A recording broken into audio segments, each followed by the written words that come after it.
What's happening, everybody?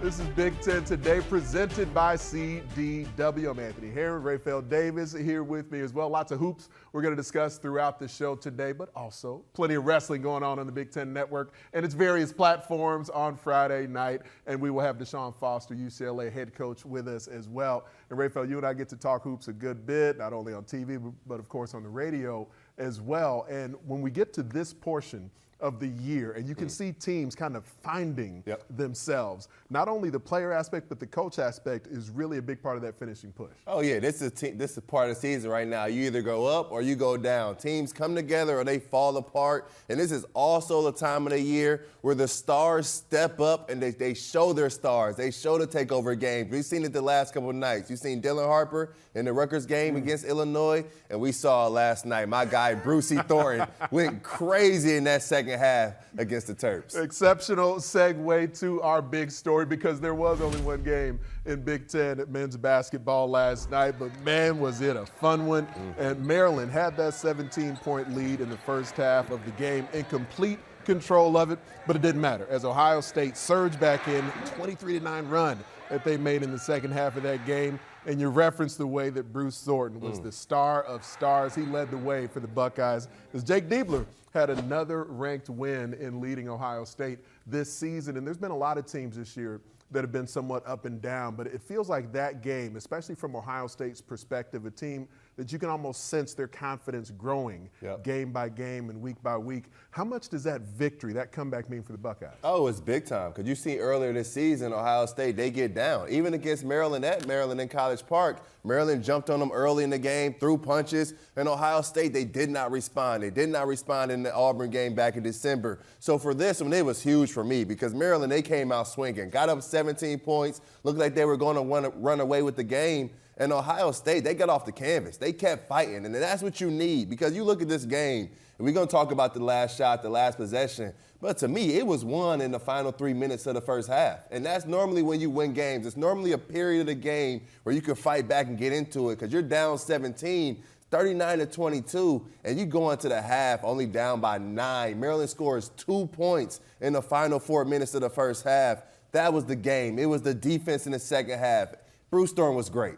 But you hold Maryland to 29 points on 25% from the field. You just completely shut their water off. You shut the water off inside. You don't let anything get going on the perimeter. That was Buckeye basketball. It's got to be on the defensive end. But Bruce Thornton was pretty good, too. He was exceptional. And it wasn't only the last shot, to your point, but it did get to that moment. He was a big part of what led them there to be able to get within striking distance. But I do want to talk about the last possession itself, because each end of it, both the Maryland end of it and the Ohio State end of it, you could really make a case that the defensive adjustment from the Terps was really on point, made that last possession kind of difficult for Ohio State. But one of the things that always kind of, I rack my brain in thinking, where you see a player kind of end up settling, quote unquote, for a step back three, and I wonder, is that good offense? Or is that just a guy hitting a big-time shot? Well, no. Well, we start with the Maryland side, because you look at it, I'm sitting at home and I'm watching the game. You come out of that timeout, and I noticed Maryland went zone. They go 2-3 zone, and I loved it, because it just completely threw off everything Ohio State wanted to do. You even saw Coach Diebler just throw away the play and say, go play ball. But when you have Bruce Thornton, the good defense is okay. I thought the defense was magical. But good defense gets beat by great offense every night of the week. And when you're Bruce Thornton, like you were saying, is it a good shot? Is it a bad shot? When you're 8 for 11 from the field in the second half, when you already have 18 points, any shot that you take for game is going to be a good shot. I mean, that's what you want, because Bruce Thornton, there was no options. That zone, it completely eliminated the play that they wanted to run against the man-to-man pressure, and Bruce Thornton just getting his space, getting to his spot, rising up and knocking it down. I loved his performance in the second half. Started at getting into the rim, built into the mid-range, knocked down some free throws, and that allowed him to have that rhythm going into that last shot. And yeah, it was off the bank, and I don't care, because the between cross into the jumper, that's a tough move to make in any gym. So I've asked you a little bit about Derek Queen this season, just from the perspective of him being a freshman, now a 20-year-old freshman, but a freshman, and the usage rate of a young guy like that. And I guess I would expand that question a bit to Ohio State's starting five as a whole. They're just not the deepest team in the Big Ten, it seems. Do you have much concern for Maryland, and as great as their starting five is, that just them down the stretch that they have to ask so much of the starting unit when the bench doesn't seem as deep as some squads? No, because I thought Maryland could have won this game, and I thought this was a game for Maryland to take it, but they didn't shoot it well from the three-point line. You go 3 of 13 from the three-point line on the road, and you lose the turnover battle. That's not necessarily a recipe for success. I thought Julian Reese was big time, had 24 points, 13 rebounds. Rodney Rice was who we know him to be, just scoring the basketball, 18 points in the game. But this is still the Big Ten. This is still a road game. You need your point guard to be at his best. And Jacoby Gillespie, 6 points, 3-11 from the field. He did not have his best performance. Was in foul trouble throughout the ball game. You need your guards to be at their very best when you go into tough environments on the road when you're facing tournament teams across the Big Ten. You look at Maryland, they're going to rebound hard every time. They're going to take care of the ball. But in this one, I just give credit to Ohio State. They didn't let Maryland get in transition. They competed with them on the glass, didn't let them steal too many second chance points, and then they didn't send them to the free throw line. And you look at Maryland, that's how they've been beating people. So I give a lot of credit to Ohio State. Maryland's just fine. Derek Queen's going to have a better one. Jacoby's going to have a better one. But this was all about the Buckeyes to me. And we'll be able to come back around later in the show to each of these teams just from a tournament implications perspective, because you can certainly make the case that each of them has a strong case to not only be in the tournament, but from a seeding perspective, how this shakes out. So we'll come back to both those squads a little bit later, but in tonight's action in Big Ten men's basketball, one game again, it's going to be USC traveling to West Live to take on the Purdue Boilermakers. And the Trojans coming off a tough loss on the road to Northwestern, another team that's really fighting hard down the stretch. Purdue seems to be hitting their stride. They've won 10 out of their last 11 games, including that 90-81 road win over in Hawkeye's squad. That's been kind of banged up lately. And Braden Smith putting up the types of numbers here that not only in the Big Ten Player of the Year conversation, but there should be more buzz about where he sits nationally, even though there's some bigger names out there. But Braden Smith seems to be playing out of his mind as of late. Yes, the last 3 games, Braden Smith is averaging 26 points, 7 assists, 5 rebounds, and 3 steals on an extremely high clip. His ability to get in the mid-range and get off that 1 foot into the fadeaway has been sensational. Then I look at Braden Smith and Trey Kaufman-Renn and their ball screen action as probably the best 2-man action in the country. They have been special. But it starts with Braden Smith. His ability to navigate the offense, get guys in place, be that computer point guard has been ginormous for the Boilermakers. Trey Kaufman-Renn has been just as good, though. I look at Trey Kaufman-Renn, I see him as an All-American. I don't think there's 2-3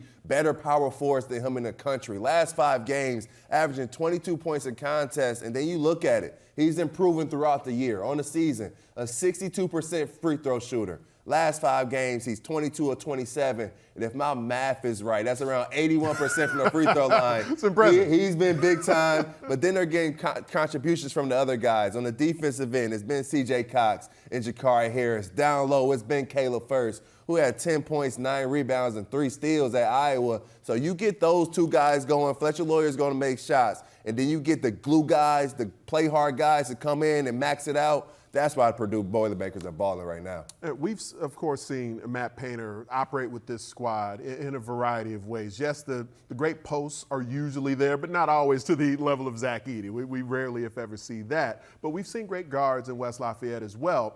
You have that combination where Braden Smith has played at an extremely high level, but what stands out to you about the development of TKR and what Trey Kaufman-Renn has been able to be for them this season? I just love that he waited his turn, because I've been a big Trey Kaufman-Renn fan since he was a freshman. I can remember going to practices, and I'm in the gym, and they're going up and down, and Zach Edey's on that floor, and it'd be a 5-10 minute stretch where you're looking and you're saying, man, Trey Kaufman-Renn might be the best player out there, because, I mean, he gives Zach buckets. He gives Zach problems down on the post with his quickness. He's a guy that waited his turn. He trusted Matt Painter. He trusted the system. He is a workaholic. Some guys go home when you get off time in the summer, when you get Maymester. Trey Kaufman-Renn goes to work out in the barn in the middle of nowhere with his trainer. So he's a guy, he puts the time in. He cares about hoop. He's an everyday guy. I remember Coach Izzo, he loves to say, you can't like it, you can't love it, you gotta live it. And Trey Kaufman-Renn is a guy that lives and breathes the game, and he just wants to win. He's a guy who's gonna do whatever Coach Payne asks of him, but he can really put that ball in the basket at an extremely high level. He's been doing it his entire career. Real quick with this matchup tonight, USC, I know Eric Musselman has put a big emphasis on how they can improve on defense. We've seen that play out in certain games here lately. What would you say would be a key for the Trojans to try and compete? If you want to beat Purdue and Mackey Arena, it's going to be about your ball screen defense. Your ball screen defense has to be hooked up. It has to be connected. You have to know what's going on because Braden Smith is so dangerous off of that ball screen. If you show too much, he's going to hit Trey Kaufman-Renn with that nice little pocket pass in the mid-range, and Trey's going to have his way. So I think it starts with the ball screen defense. It starts with the defensive rebound, not letting Purdue steal points. And then you want to get up and down a little bit. I think USC should try to get up and down. Okay. But we're going to have to see if Desmond Claude is playing. That's a big difference in the ball game, whether he's on the floor or if he's not. Yeah, it's a huge difference. I mean, the depth of so many teams this season being tested right now. And those squads who can find that other piece to really play a role for them, they're the ones who seem to be surging. Well, all right.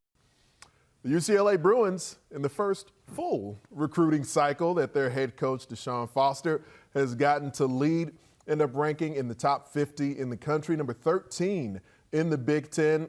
Transfer portal class, ranked 32 in the nation, and the top recruit, highly regarded running back Carson Cox that they brought in, and Eugene Brooks to enhance that offensive line views the top transfer that is coming in with the Bruins. And that brings us to our big interview. It has been almost exactly a year since the opportunity I had to interview DeShaun Foster right after he had taken the head coaching job with his alma mater, the Bruins. DeShaun, I really appreciate you joining me here on Big Ten today. And I'm just curious, man. I mean, it's been almost a year exactly, and I know initially that had to feel like a whirlwind. How much of a blur has the last year been since then? It's been a blur, like you said, but it's finally slowed down. You know, once we got into ball and the season started, that's when it kind of slowed down for me and everything. And I finally was able to get into a routine that I was familiar with. So just looking forward to this season, excited about it. Off season isn't going well, so. You know, just get ready for spring ball, and these boys are lifting some weights right now, so we're just looking forward to getting to spring ball and being healthy. And in your first opportunity to be a head coach, one of the things that we discussed even a year ago at this time, because your resume was about development of so many great running backs that you would, help nurture their skills in the years that you coached them. And I was asking you about the development of how you would be able to take that same process to becoming a head coach. And we saw that play out throughout last season. How gratifying was it to see how much better your squad was playing late in the year than where you began early? That's what ball's all about. You know, each week you got to continue to get better. And just one thing that my guys showed, one thing we didn't quit, and we got better each week. So, you got to learn from losses. And I think my team did a really good job with that. And, we're just ready to get back on the field and spring ball and just continue to advance this program to where it needs to be. When you look back to the first year on the job, what was something that was kind of exactly as you expected it to be when you got the big whistle? And what was something that sort of surprised you in that first year on the job? Not too much surprised me just because I've been at this school, so I understand everything that comes with it. But it's just, you're seeing the program through a different lens. When you're the running back coach, you're just focused on your position, your recruiting area, academics just for your players. Now everything's just on a bigger scale. I have to tap into everything. My strength coaches, my staff, admin. So, it's the only thing that I liked about it that was really cool is that I had relationships with all these people before this. So, it was an easy transition. We certainly saw how that transition played out with the way your squad began to progress at midseason and beyond. And now you are in the midst of leading the offseason here in year two. How different does the offseason function? Is winter conditioning going right now? Have you made any adjustments to how that would usually go? Yeah, so we started winter conditioning. The kids came back to school January 6th. And now we're just in winter conditioning, and I'm bringing back the old school mat drills. So, it's like the 90s when you come over here to UCLA right now. I like it. And for folks who don't know, mat drills are you waking up early, you are pounding the pavement, you're out there, and you don't have pads on, but you want to make it as grueling as it would feel during a football practice or a game week, right? As much adversity as you can apply to them, So The kids are doing a great job replying to it. You know, I have a good group of men, so I'm just excited to see just how it all plays out spring ball and just how far we can advance. And as a head coach, you end up making a decision at the close of the season. You move on from offensive coordinator Eric Bieniemy. You bring in Tino Sunseri to lead the offense this coming season. What was it about Coach Sunseri that you felt like he was the right guy for the job now? Just a young coach who's energetic, fired up, you know, really excited to have his first offensive coordinator job. But, you know, he's all about the same thing I'm about, development. And, you know, you can see what he's done with some quarterbacks that he's only had for one season. So I've known Tino since he was a kid. His father was our D-line coach in Carolina. So this is a relationship that we've had for a long time. And, you know, I'm just excited to be able to welcome to Westwood. In the recruiting class with National Signing Day just completing here, you ended up making kind of an even split between high school recruits and recruits coming in the transfer portal. 19 to 20 are effectively the numbers with how that sort of shook out for you. Why was that the plan in having that even divide between college experience players and high school players? Just a couple holes that I wanted to plug with the portal. You know, I lost 42 seniors, so you know we just had a couple areas that I wanted to fill. But I also wanted to continue to recruit high schools because you know you gotta be able to develop talent. A lot of guys aren't going to come in ready to go, but you know if you can develop them and get them to completely buy into the program, that's when you know the program can change and it can shift. So you know all the high school kids that we brought in, we're excited about them. We love the way that they want to be Bruins, and that's the biggest thing. You know, I want to bring in guys that want to be here. Well, running back Carson Cox, who I mentioned as we were coming into the interview here out of that Inland Empire area, of course, someone who wants to be a Bruin. A lot of folks really excited about what he'll look like wearing the jersey for the Bruins. I'm wondering, what is it about him, his skills, that has you excited? Just a kid that, you know, you literally have to grab his legs and bring him above his head to stop it from running. You know, you can see his leadership just out here in winter conditioning. He's leading the freshmen. He's constantly bringing the whole group together to come work out. So, you know, he's already asserted himself as a leader with that group. But as a running back, you know, he's just a complete back. I call him a bell cow, somebody that can catch out of the backfield, pick up protection, runs hard, can run on first, second, and third down, can catch out of the backfield. So we're just excited to be able to use his talents and get ready for the season. Stylistically, I don't know. The way you describe him sounds a little bit like DeShaun Foster, if I'm not mistaken here. But, I mean, we'll see if he can have anywhere near that type of production for you. And the way that the state of California has always been such a hotbed for recruits and schools now, as everyone seemingly in the power conference world is going national with their recruiting scope, a lot of folks have been coming in trying to nab some of the top recruits from California. How much of a focus was it for you in having 13 out of your 19 recruits be from within the state of California at the high school level? That was huge for us. You know, a lot of guys have left this area and been successful in other conferences and stuff. So, you know, we just want to be able to keep our talent here. And if we can do that, then, you know, this program can really take off. We're in the Big Ten now, so, you know, you're playing big time ball. You have an opportunity to go to the playoffs. So this is a great opportunity to stay in California and go to the playoffs and win end of the season awards. So, you know, I'm just going to put a fence up and just keep all these guys here. And I was just glad to be able to keep those 13 guys that we got here. And just like Cox, you know, who had a bunch of offers from other major schools, you had players who had other opportunities who came in the transfer portal, like Joey Aguilar, who you bring in as a quarterback, Caden Robinson coming in as a wide receiver. Those two guys who have the potential to become major playmakers for you. What excites you about them? Just they're being able that they've played together. You know, that's huge for us. Joey's a great quarterback, a natural leader. You know, and he has a chip on his shoulder. He's somebody that, you know, he has something to prove. So he wanted this opportunity to be able to play at a high level, and he's going to get that here at UCLA. And I'm just excited that, you know, he does have one familiar receiver that he is familiar with coming over here with him. So I'm just excited for that duo to get on the field and, you know, take over the Rose Bowl. And with that strong finish that you guys had last season, you end up narrowly missing a bowl game. Is that a part of the discussion just with the guys who returned from last season and the success that you finished with, and letting them know you can build off of that? Or do you view this as where you're almost starting from scratch again for this second season? It's not necessarily starting from scratch, but we did put down the foundation of what this program is.